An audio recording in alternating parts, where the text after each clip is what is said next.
오늘은 우리 선교부 헌신 예배를 함께 드립니다. 우리 공춘택 우리 선교사님 여러분들 많이 봤죠? 예, 제가 존경하고 좋아하는 신실한 종입니다. 한국에 또 나오셨길래 제가 우리 교회 와서 좀 말씀 좀 전해 주십시오. 제가 부탁을 드렸어요. 오늘 함께 선교지 이야기를 들으면서 또 선교에 대한 꿈들이 좀 많이 좀 생기기를 주의 이름으로 부탁을 드립니다. 우리 나오실 때 우리 박수로 우리 환영하십시오.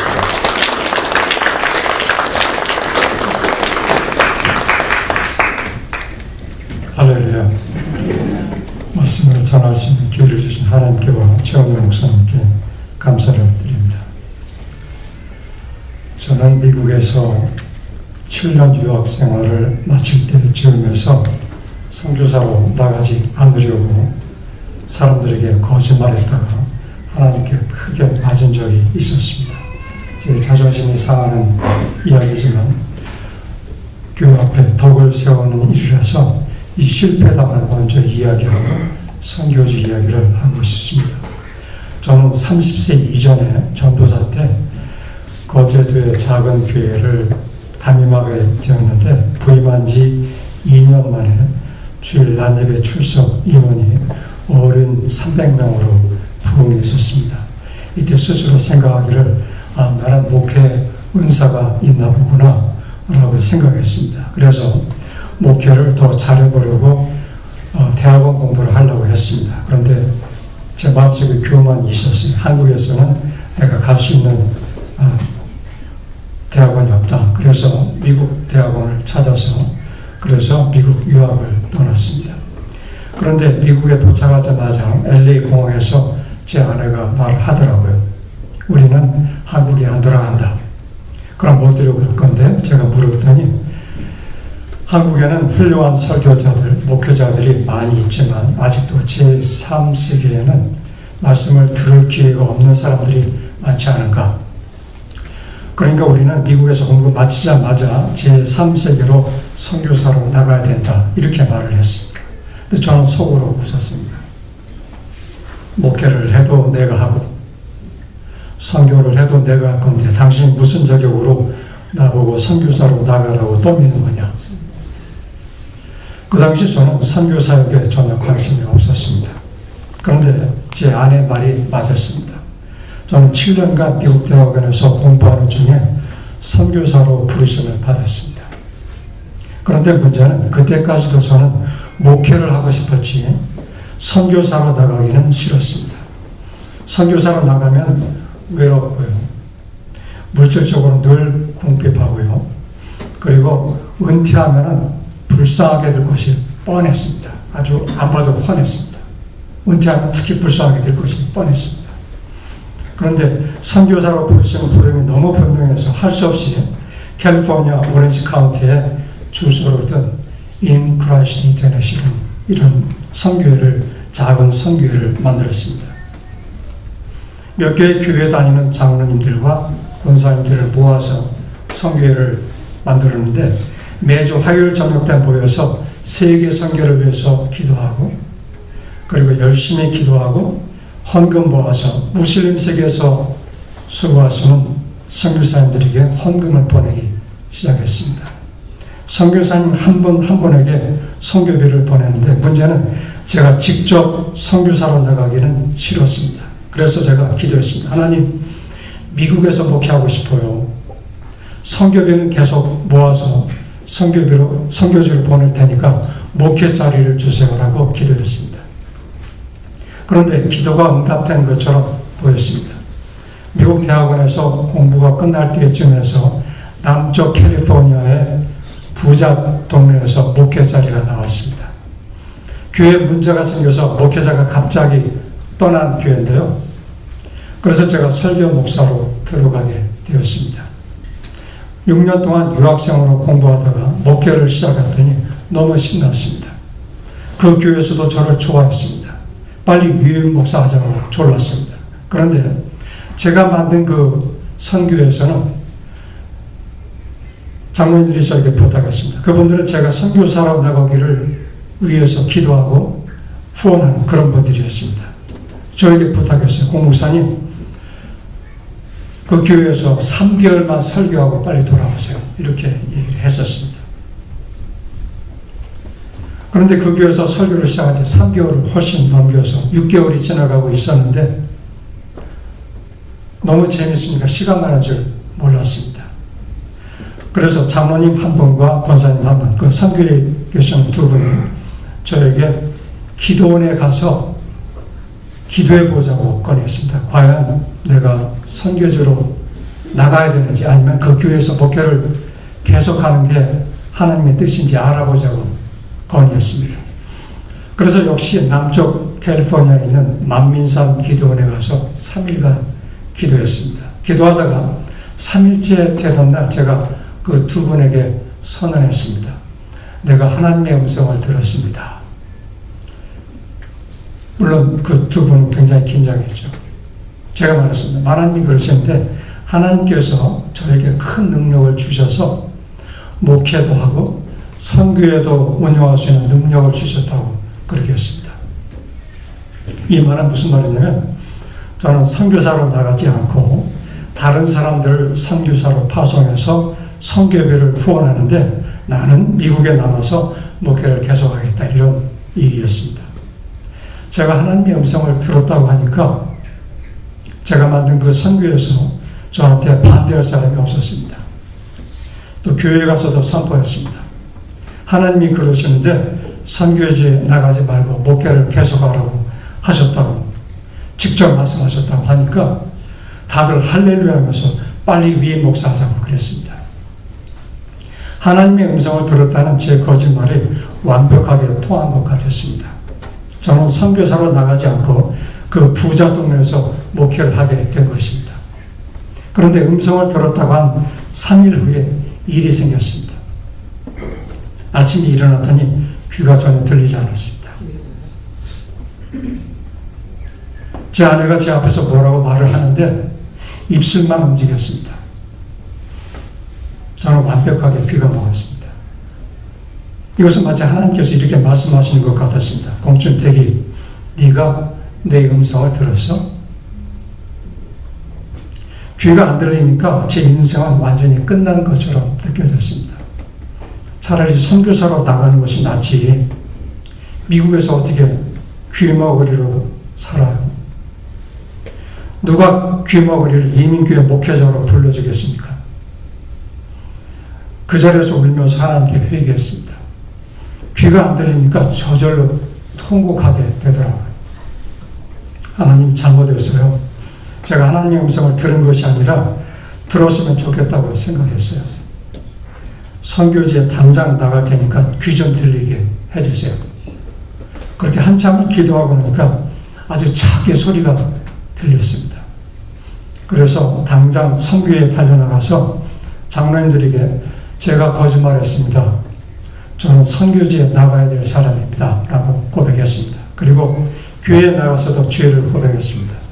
제가 거짓말했습니다. 그날 마지막 설교하고 그 교회를 나왔습니다.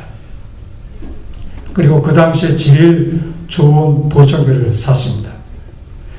정부 보조를 받고 $600나 주고 샀으니까 실제로는 $2,000가 넘는 제일 좋은 보청기였습니다. 그래서 보청기를 끼고 카자흐스탄에 갔습니다. 카자흐스탄 10년 동안 일하는데 10년 사역을 제가 5개 문장으로 표현해 보겠습니다. 시간이 없으니까 5문장으로 줄여서 표현해 보겠습니다. 카자흐스탄 선교지에 도착했더니 하는 일마다 잘 됐습니다. 이 사진이 제가 처음에 선교 신학교 시작할 때 사진인데 맨 앞에 사진이 일부러 저 사진을 선택한 이유가 옛날에는 왕년에는 제 머리카락이 좀 있었다는 걸 보여드리려고 이렇게 보여드리고 있습니다.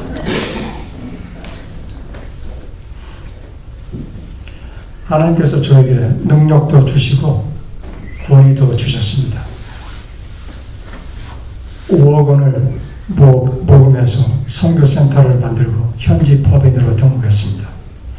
중앙아시아 최초의 신학교를 세우고 교육자들을 훈련시켜서 제가 훈련시킨 신학생들을 통해서 많은 교회도 개척했습니다. 카자흐스탄에서 2008년도에 정부가 강제로 모든 신학교들을 폐쇄할 때 우리도 폐쇄할 수밖에 없습니다. 그때까지 약 500명의 졸업생들을 설교자와 전도자로 훈련시켰습니다.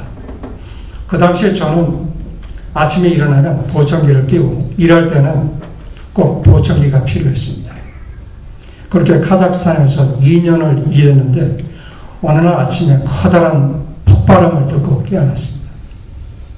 당시 저는 12층 아파트에서 살고 있었는데 그 아파트 안에서 뭔가 폭발이 일어났다고 생각해서 빨리 잠자리에서 일어나서 주변을 돌아봤습니다. 그런데 아무것도 터진 건 없어요. 혹시 아파트 밖에서 폭발이 일어나는가 하고 빨리 창문을 열고 내다봤는데 아무것도 터지지 않았습니다. 나중에 생각해 봤더니 제 귀가 갑자기 크게 들리기 시작한 겁니다. 귀머거리가 된 지 2년 만에 완전히 치료가 되었습니다. 아멘.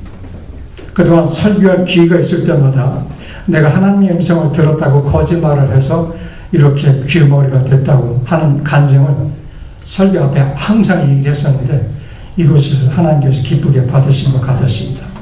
그래서 저는 보청기 없이도 잘 듣고 있습니다. 제가 겪은 일을 가지고 모든 선교사들이 이렇다고 일반화할 수는 없습니다. 그러나 저는 참 어렵게 선교사가 되었고 그 선교사 생활의 부르심에 순종했을 때 주님의 위로와 임마누엘의 축복을 많이 받았습니다. 카자흐스탄에서 그렇게 10년을 일하고 중국으로 건너가서 14년 동안 제자훈련 사역했습니다. 중국에서는 종교 비자를 가질 수가 없기 때문에 대학에서 영어 교수로 일한 것이 제자훈련 사역에 도움이 되었습니다. 2000여 대는 중국 대학의 5% 안에 드는 중점 대학에서 14년을 강의했습니다. 한국에서는 대학 교수가 돈과 명예를 보장해주는 직업이지만 공산권에서는 대학 교수는 명예는 같지만 돈은 가까스로 생활하는 정도밖에 안 됩니다. 그러나 명예가 주어지기 때문에 중국 대학 교수로 있는 동안에 판사, 현직 판사, 변호사, 법대 교수들을 제자훈련 시켜주고 세례주고 많은 영국 학생들에게 세례를 줬습니다. 우르무치에서 제가 세례준 여자 판사가 올해 정식으로 55세로 은퇴하는데 올해 목사무소를 받고 목회를 시작하게 됩니다. 중국에서의 그 사진이 지금 잠깐 나오고 있습니다. 참 재미있었습니다. 그런데 중국에서는 비자 규칙이 있습니다. 5년을 대학에서 교수 비자를 받고 일했으면 1년은 나가 있어야 됩니다. 중국에서 14년을 일하고 나서 그 1년 동안 카자흐스탄 대학에서 1년만 일하기로 마음먹었습니다. 그래서 1년간 카자흐스탄 대학에서 일하고 중국 대학으로 돌아올 생각이었습니다. 그런데 카자흐스탄에는 제가 졸업시킨 졸업생들이 500명이나 있는 특별한 나라입니다. 그 중에서 3분의 1은 교육자로 교회를 섬기고 있습니다. 그래서 카자흐스탄에 도착해 봤더니 제 미국인 후배 선교사가 카자흐스탄에서 제 뒤를 이어서 11년 동안이나 일을 하다가 아프리카 총 책임자로 떠난 지 1년이 되었습니다. 그래서 선교사 없이 현지인들이 자기네끼리 일을 하고 있었는데 선교사 리더십이 없으니까 마치 목 잡는 양 같은 그런 상황이었습니다. 그래서 중국 대학에서는 1년에 꼭 돌아오라고 생전 안 주던 보너스를 3,000불을 제 통장에 넣어주면서까지 간곡히 돌아올 것을 부탁했지만 저는 카자흐스탄에서 계속 일하기로 했습니다. 카자흐스탄에서도 선교사님들이 계속 추방당하고 있기 때문에 저는 대학교에서 영어를 가르치면서 영적 사역을 병행하고 있습니다. 대학에 있으면 선교사지만 신분이 보장되기 때문입니다. 제가 일하는 카자흐 아메리칸 유니버시티입니다. 여기서 일한 지 벌써 3학기가 지나고 4학기가 지나고 있습니다. 지금 카자흐스탄은 모든 신학교들이 문을 닫았습니다.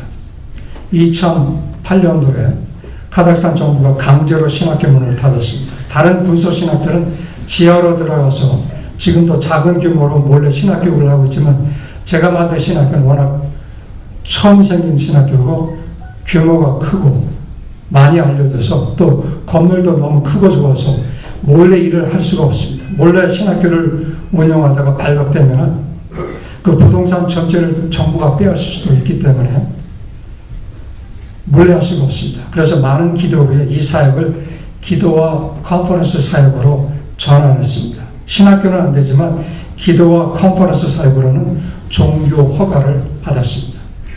제가 24년 전에 후원교회 도움으로 구입한 이 건물은 우선 대지가 100m, 가로 세로 100m 되는 큰 시설입니다.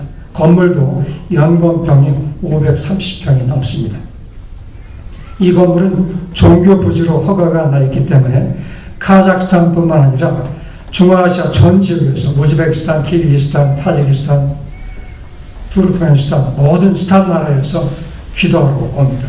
왜냐하면 자기 있는 지역에서는 100명 되는 큰 규모의 사람들이 모일 곳이 없습니다. 종교 탄압이 크기 때문에 조금만 인원이 모여서 종교 활동했다가는 다 잡혀 들어가기 때문에 할 수 없이 우리 카자흐스탄의 우리 건물로 들어오게 돼서 일주일 정도 컨퍼런스를 하고 가게 됩니다.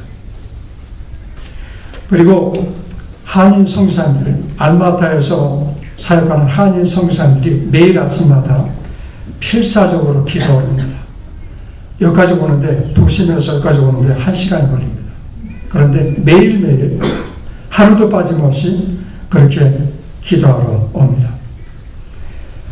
한인 성교사들뿐만 아니라 많은 현지인 성도들도 이 컨퍼런스 센터를 자랑스럽게 생각하고 기도하러 오고 있습니다. 그런데 제가 2000년도에 리모델링 한 이후에 건물 수리를 거의 아무것도 안 해서 건물이 많이 낡았습니다. 특히 3층 샤워실과 화장실이 낡아서 2층 천장에서 불이 셉니다. 여러 곳에서 문제가 많았습니다. 빨리 수리를 해야 되는데 제가 중국에서 13년간 살았기 때문에 선교사로서 연락을 할 수가 없어서 후원교회들을 많이 도쳤습니다. 그래서 제가 2년 반 전에 카자흐스탄에 돌아왔을 때 9명의 현지인 직원들과 함께 기도한 게 있습니다. 하나님, 이 건물을 리모델링 하시도록 도와주시라고 열심히 기도했습니다. 하나님, 리모델링 하시도록 도와주세요. 하지만 모금할 용기가 나지 않았습니다. 죄송합니다. 냅킨 좀 주세요.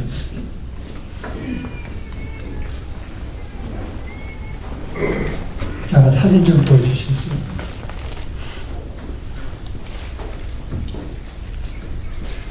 제가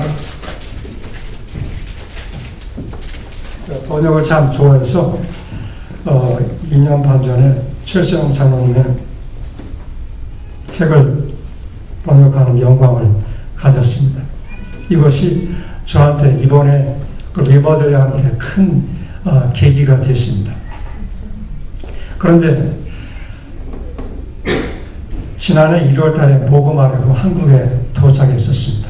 그런데 선교지에 있으면 힘이 나고 패스터 콩, 프로페서 콩이라는 권위가 생기는데 선교지를 벗어나면 저는 아무것도 안 합니다. 아무도 알아주지도 않습니다. 근데 한국에 도착하자마자 목회하는 친구들한테 연락하면은 그 목회하는 친구들이 뭐라고 하냐면 선교사님 선교지 언제 돌아가세요? 이렇게 묻습니다. 제가 막 도착했는데 언제 돌아가냐고 묻습니다. 그러니까 제 느낌에는 나는 여기 속한 사람이 아니구나 하는 느낌이 항상 있습니다. 여기는 내 땅이 아니구나 하는 느낌이 항상 있습니다. 그런데 한국에 3주간 체류하다가 아무 소득 없이 헌금도 받지 못하고 돌아가는데 최은영 목사님께서 번역을 부탁했습니다. 우리 목사님 때문에 최수영 장로님의 책도 2년 전에 번역했었는데 이번에도 번역을 부탁했습니다. 저는 사실은 번역하는데 좀 시간이 좀 그렇습니다. 워낙 바쁘기 때문에 내가 번역하는 시간에 내 글을 쓰고 싶은 그런 마음이 있어요. 영어로든 우리말이든. 그런데 목사님께서 부탁할 때 번역을 못하겠다고 사양을 했더니 못했습니다. 그래서 작년 1월 달에 본주 최국의 권사님의 무릎경영이라는 책을 번역했습니다. 번역을 시작하면서 40일을 금식했습니다. 아침, 점심, 저녁을 다 굶은 것이 아니고 저녁 식사만 40일간 금식했습니다. 240페이지짜리 책을 번역하는 동안에 참 은혜 많이 받았습니다. 그리고 그렇게 계획한 것도 아니었는데 금식이 끝나는 40일째 번역을 마치게 됐습니다. 우리 최선영 장로님의 책도 꼭 40일째 금식하면서 40일째 번역을 끝냈는데 이번에도 꼭 40일째 번역을 끝냈습니다. 제가 무릎 경영을 앞표지부터 시작해서 뒷표지까지 한 글자도 빠뜨리지 않고 읽었습니다. 번역하려면 읽어야 되죠. 그리고 그것을 내 마음속으로 소화시켜서 그리고 미국식 영어로 표현했기 때문에 그 저자 다음으로 책의 내용을 잘 아는 사람은 저입니다.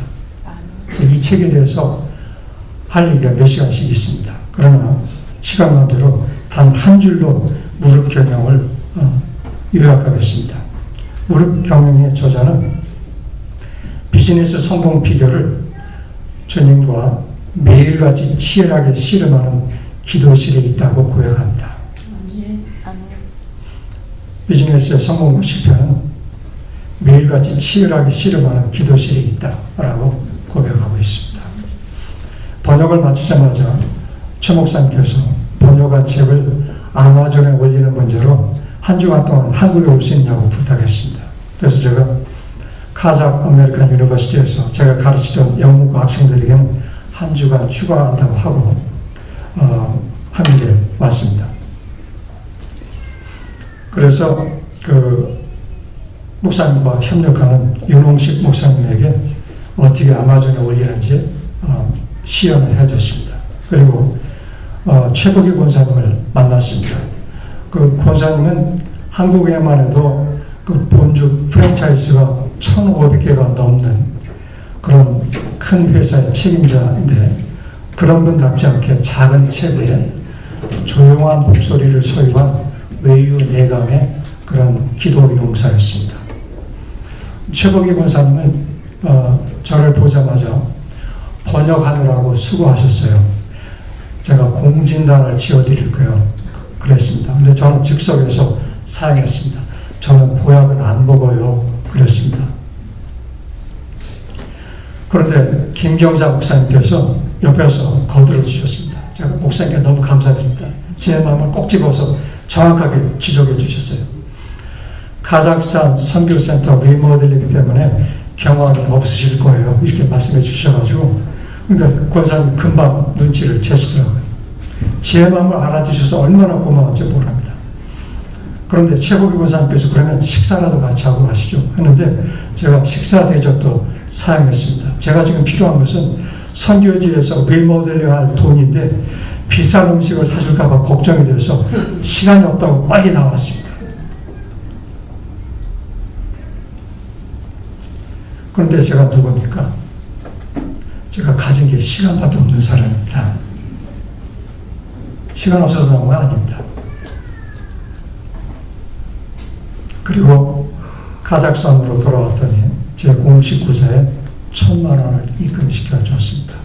그리고 그 돈으로 곧바로 카자흐스탄 선교센터에 리모델링을 시작했습니다.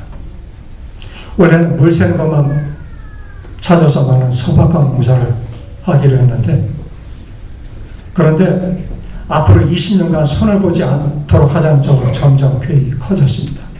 그래서 미국에서 같이 공부한 친구인 베다니 감리교회 곽주환 목사님한테 연락해서 300만 원 헌금 받았습니다. 그리고 제가 전도사 시절에 전도해서 예수 믿는 중3 학생이 지금은 카이스트 대학의 석좌 교수로 계시는데 이재호 장로님한테 연락했더니 금방 150만 원을 보내줬어요. 그런데도 공사 비용에는 한참 모자랐습니다. 그래서 한 달만 있으면 이자와 함께 원금을 찾을 수 있는 제 개인 정기예금 통장을 해약하고 1,000만 원을 보탰습니다. 원래 이 1,000만 원을 찾아서 선교사 생활 26년 만에 처음으로 선교지에서 내 차를 사려고 계획을 했었습니다. 그런데 저는 이 사역의 중요성을 압니다. 이 건물의 중요성을 알아요. 중앙아시아에 있는 수많은 교회들과 기독교 단체들이 공식적인 종교시설은 우리 선교센터에 기도하러 오고 컨퍼런스 하러 옵니다.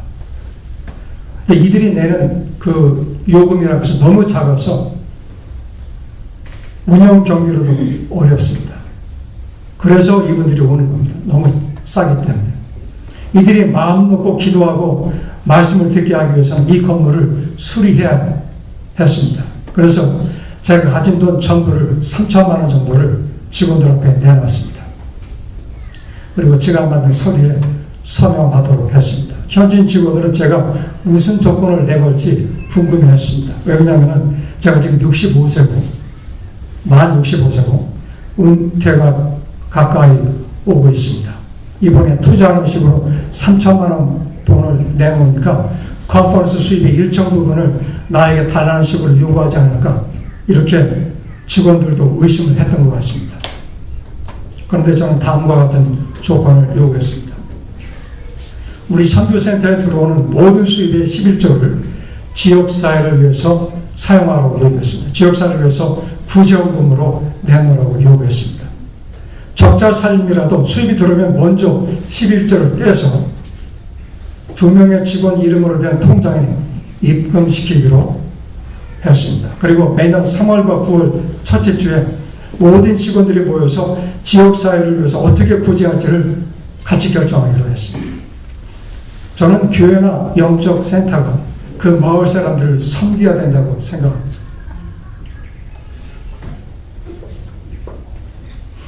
그렇지 않고 마을 공동체와는 관계없이 독자적으로 존재하는 교회나 영적 센터는 언젠가는 버림받는다고 생각합니다.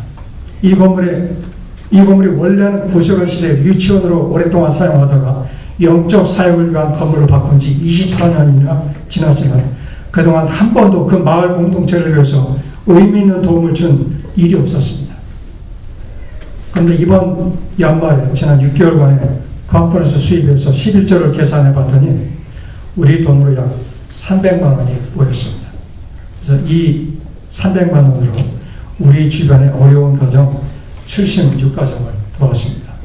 돕는 모습 잠깐 보는데 한 가정당 이렇게 푸짐하게, 보통 정부에서 구제하면 이만한 빵덩어리 이만한 거 주는데 우리는 거기에 밀가루만 5kg, 쌀 5kg,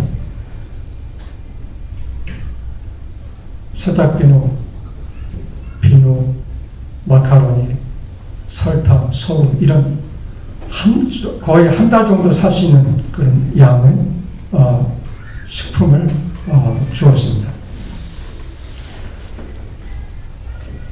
그리고 여기서 잠깐 제가 일하는 카자흐스탄 선교센터의 모습을 또 사진으로 잠깐 보도록 하겠습니다.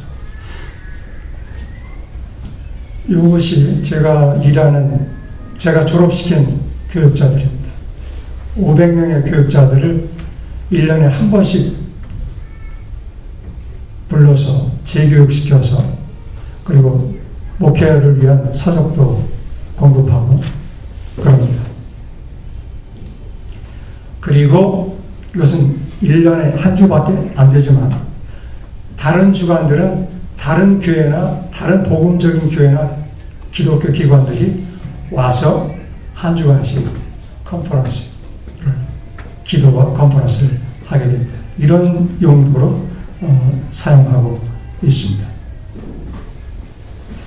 이 컨퍼런스 센터에서의 모든 영적 사역이 법적으로 보호받고 있습니다. 그러므로 중앙아시아에 있는 많은 교회와 기독교 단체들이 컨퍼런스를 하기 위해서 몰려오고 있습니다. 이 컨퍼런스 센터는 거의 매일 기도와 영적인 사역이 일어나고 있습니다. 건물만 있고 사실은 별로 기능하지 못한 것이 있는데 이 건물은 끊임없이 매일매일 영적 사역이 일어나는 그런 곳입니다. 이 화장실과 샤워실은 지난 1년 동안의 리모델링한 결과들입니다. 한국 업자를 초청해서 한국식으로 최상의 수준으로 리모델링을 했습니다. 그리고 2019년도 올해 새해에는 이 건물과 마당을 리모델링하기 위해서 기도하고 있습니다. 조경 전문가의 조언을 받아서 다음과 같은 편의 시설들을 계획했습니다. 예를 들면 이런 식으로 지금 마당에는 아무것도 없지만 앞으로 축구장, 또 놀이터, 샘터, 배구장, 주차장 이런 것들을 다 만들 계획으로 그 마스터 플랜을 짜서 헌금이 들어오는 대로 앞으로 몇 년 계획으로 하려고 지금 계획하고 있습니다. 저를 위해서 기도해 주시기 바랍니다. 제가 동역하는 현지인 직원들의 모습이 여기 나옵니다. 지금 10명의 직원들이, 풀타임 직원들이 저와 함께 일을 하고 있습니다. 기도 제목은 이렇습니다. 컨퍼런스 센터의 건물과 대지의 리모델링을 위해서 기도해 주시기를 부탁드리겠습니다. 그리고 제가 일하는 대학 영문과 강의에서 풀타임으로 일하고 있는데 성령 충만과 영적 권위, 대학 강의를 통해서 젊은이들이 변화받고 세례받고 주의 백성이 될 수 있도록 기도해 주시길 바랍니다. 그리고 아내의 위장이 아직도 약합니다. 제 아내의 위장 무기력증을 치료를 위해서 기도를 부탁드립니다. 오늘 본문 히브리서 13장 5절에 하나님의 임마누엘의 약속이 나옵니다. 그가 친히 말씀하시기를 내가 결코 너희를 버리지 아니하고 너희를 떠나지 아니하리라 하셨습니다. 이 말씀은 누구에게 해당되는 걸까요? 예수만 믿으면 누구에게나 내가 너희를 떠나지 아니하고 버리지 않겠다는 이 축복의 약속이 적용되는 걸까요? 교회만 출석하면 누구에게나 하나님께서 내가 결코 너희를 버리지 않냐고 너희를 떠나지 아니하려고 축복하실까요? 이 질문에 저는 예스나 노를 말하지 않겠습니다. 그러나 예수 믿고 교회에 출석하는 것이 궁극적으로는 바울 사도가 보여준 신앙 생활 방식을 이해하고 그 생활 방식을 따르는 자리에까지 나아가야 된다고 믿습니다. 그런 생활 방식이라야 내가 결코 너희를 버리지 않냐고 너희를 떠나지 아니하리라는 말씀이 나의 것으로 믿어질 줄 믿습니다. 바울 사도가 보여준 생활 방식을 이해하고 따르는 모든 사람들에게 이 임마누엘의 축복은 아주 쉽게 적용되는 것을 느낍니다. 바울의 생활 방식이 빌립보서 4장 12절과 13절에 잘 표현되어 있습니다. 그 빌립보서 4장 12절에 보니까 나는 한번 찾아볼까요? 빌립보서 4장 12절입니다.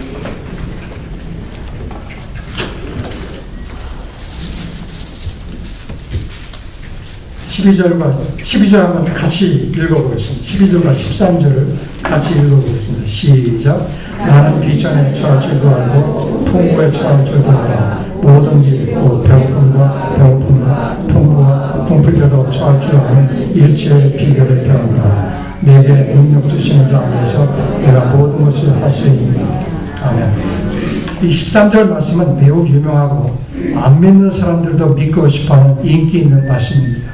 그런데 사람들이 13절 말씀을 인용할 때는 전체 문맥을 무시하고 인용할 때가 많이 있습니다. 그래서 예수만 믿으면 하나님으로부터 능력을 받아서 부자가 되고 높은 사람이 되고 못한 것이 없게 된다는 말씀으로 오해하고 있습니다. 그런데 바울 사도가 여기서 말하는 것은 하나님의 능력을 받아서 내가 가난한 환경에서도 살 수 있는 능력을 가졌다는 의미로 사용되고 있습니다.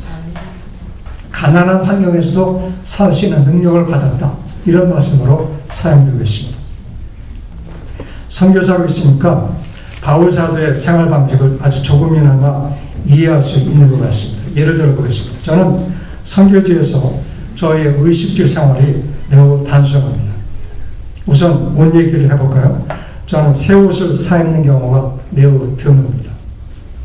중고 가게에서나 미국의 세탁소에서 안 찾아가는 옷들, 또는 수도권에서 목회하시는 신부 목사들에게 입던 옷을 달라고 해서 입기 때문에 은퇴해도 어떻게 옷 문제를 해결할지 잘 알고 있습니다. 먹는 문제도 간단하게 해결합니다. 제가 한인 선교사님들을 집으로 초청해서 식사 대접을 하러 가면 안 먹으려고 해요.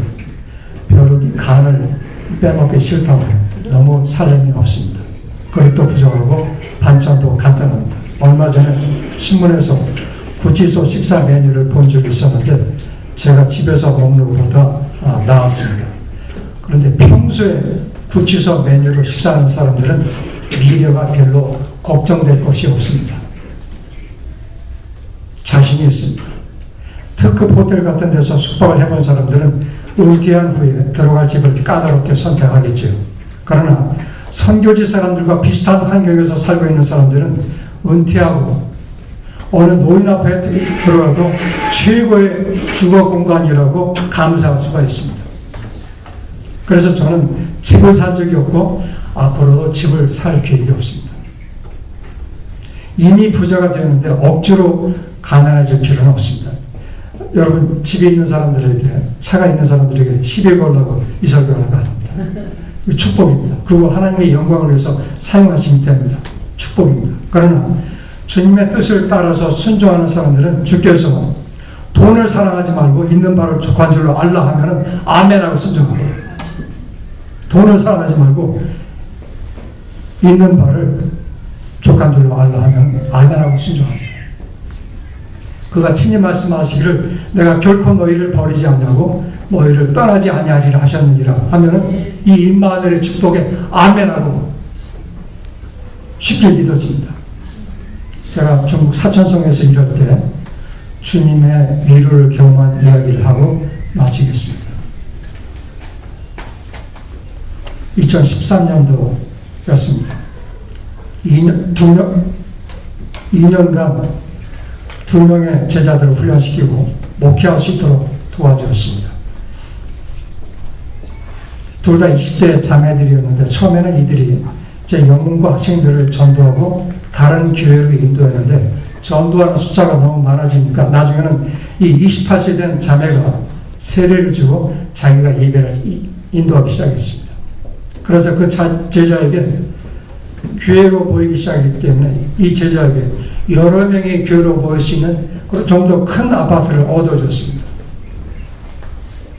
그때 제가 진영이라는 친구 목사님 아들을 데리고 있었습니다. 이 친구 목사님 아들은 한국의 강원도에서 1차, 2차 대학 진학에 모두 실패하고 자기 친구들은 대학에 다니는데 자기만 집에 있을 수가 없어서 저에게 왔습니다. 그래서 제가 강의하던 영문과 클래스에 들어오면서 영어 공부를 하고 있었습니다. 근데 제 제자를 조금 큰 아파트로 이사시키던 날 그 친구 목사님 아들과 함께 이삿짐을 날랐습니다. 자전거 2대로 이삿짐을 날랐습니다. 트럭을 빌리기에는 짐이 너무 적었고 또 새로운 아파트까지는 2km밖에 안 됐기 때문에 트럭 비용을 절약할 겸해서 자전거를 몇 번만 수거하면 된다고 생각을 했습니다. 그런데 자전거로 2번째 옮길 때는 모든 것을 한 번에 끝내려고 무리하게 짐을 실었어요. 그런데 자전거 타고 중간쯤 가다가 짐을 묶었던 끈이 벗겨지면서 짐들이 길바닥에 쏟아져 내려서 제 제자의 구차한 살림살이가 차도의 사방에 흩어졌습니다. 다른 사람들 보고 가져가라고 거리에다가 예쁘게 진열해도 절대로 안 가지고 갈 구차한 살림살이를 냄비, 숟가락, 젓가락, 낡은 신발, 플라스틱 쓰레기통 이런 살림살이가 길바닥에 쏟아져서 길바닥 전람회장의 낱낱이 모습을 드러냈습니다. 왜 그러는지 모르겠어요. 저는 그 상황에서 폭발하고 말았습니다. 선교사로 20년이 넘게 일하고 있습니다. 그런데 이게 뭡니까? 너무했어요. 이게 뭡니까? 너무했어요. 그날 갑자기 피곤한 거, 억울함, 이런 생각 때문에 그 자리에서 고개를 숙이고 그냥 서 있었습니다. 너무 화가 나가지고 그냥 포기하고 싶었습니다. 하나님께 너무 화가 나서 노골적으로 항의를 하고 있었습니다. 진영이도 짐이 풀어져서 저 만큼 뒤에서 고생하고 있었습니다. 행인들이 수없이 지나가고 있습니다. 아무도 신경 쓰는 사람이 없습니다. 이때 중국 경찰관 한 명이 다가오더니 아무 말도 안 하고 길바닥에 쭈그리고 앉아서 그 쏟아진 짐들을 주섬주섬 주워담기 시작했습니다. 커다란 비닐 가방에 짐을 모두 담은 다음에 자전거에 정성껏 노끈으로 묶어줬습니다. 그리고 그 경찰관이 저한테 와서 제 어깨를 말없이 제 어깨를 다독여 주었습니다. 중국 경찰은 굉장히 관료주의적입니다. 오니구도 잘 알고 있을 거예요. 굉장히 관료주의적입니다. 절대로 이런 일을 할 사람들이 아닙니다. 그런데 그날 정복 입은 그 중국 경찰이 제 앞에서 쪼그리고 앉아서 짐을 싸고 자전거에 짐을 싣고 또 제 어깨를 다독여 줄 때 거기서 주님의 임마누엘의 약속을 들었습니다. 일어나라. 괜찮다. 내가 결단코 너를 버리지 않겠다. 기도하겠습니다.